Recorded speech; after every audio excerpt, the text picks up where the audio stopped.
Hey guys, Tracy Jones here. I'm back again with Todd Moon and Bob Smythe. Some of you may have seen last night we released a video trying to explain to some of you about the election, and there was some wording in there that we just weren't totally comfortable with. So we're going to slow down and try to give it to you again. I'll tell you again, like we did last night. This video is going to take a few minutes, but we're going to try to be mindful of your time.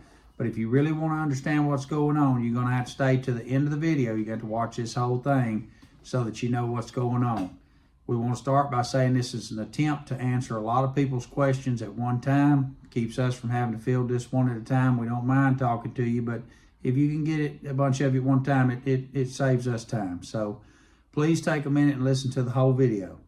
Now, this video is being made in response to a post that was made by the Little River County election group on their Facebook page, and that was a notice from Judge Kathleen Bell, and it was talking about the election that was taken down, and she had asked them to take that election down due to it being unlawful and it not having a legislative action attached to it. Now, that part of the equation was not surprising to us. We kind of felt like that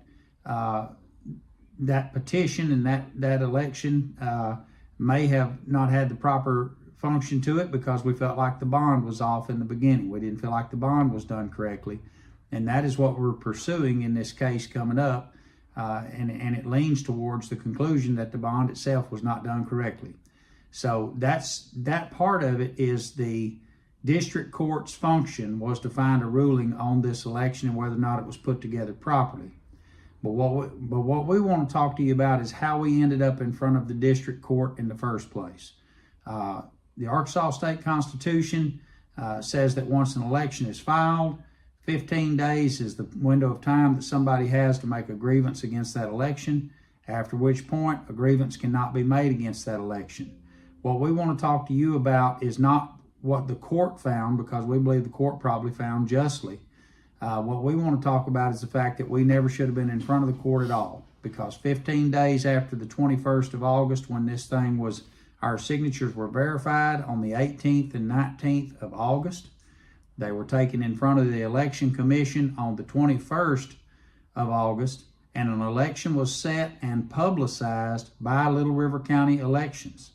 And we know by the state law that they're not able to publicize an election before the signatures have been certified. So we know that it's safe to say that on August 21st, our signatures were certified and the election was out, and it was announced publicly on their website and in the paper the following week.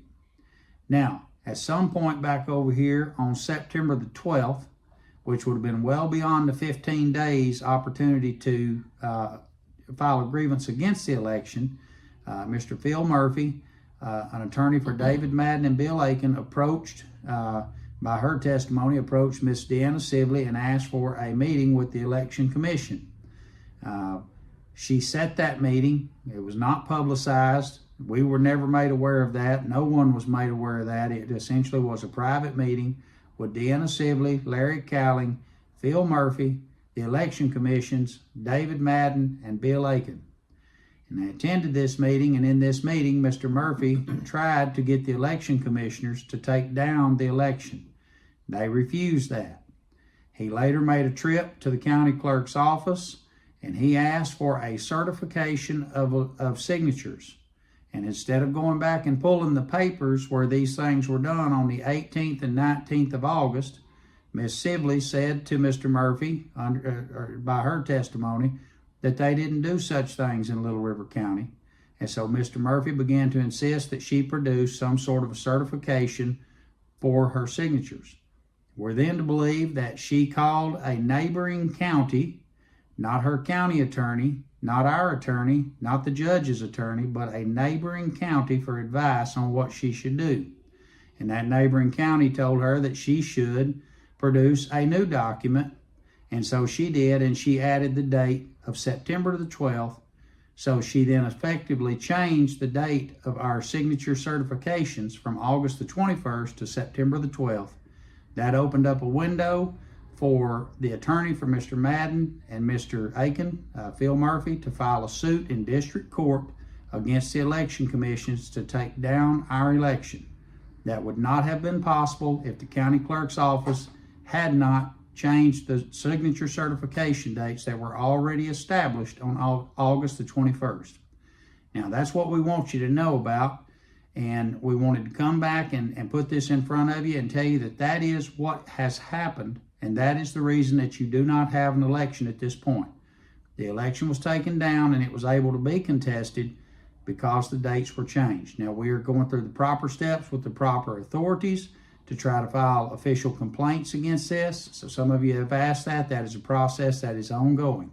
But we do want you to know that we understand what has happened, and we understand that the county clerk took it upon herself without any legal advisory from her own attorney, from our attorney, or the judge's attorneys. And there's plenty of attorneys involved here, but instead we got advice from a neighboring county. And so that's why our election was changed, is because a neighboring county suggested to her that she should create a new certification and forward date that to the date that she was talking to Mr. Murphy, and that's what she did. Now, Todd, do you want to add anything to that? You pretty much said it all, Tracy. Just infuriates me that somebody would go out and do such a thing, strip you, the public of Little River County, of a right that you have. So y'all stick with us, we'll stick with y'all, and we'll see all of this through from this to the bond and the amendments.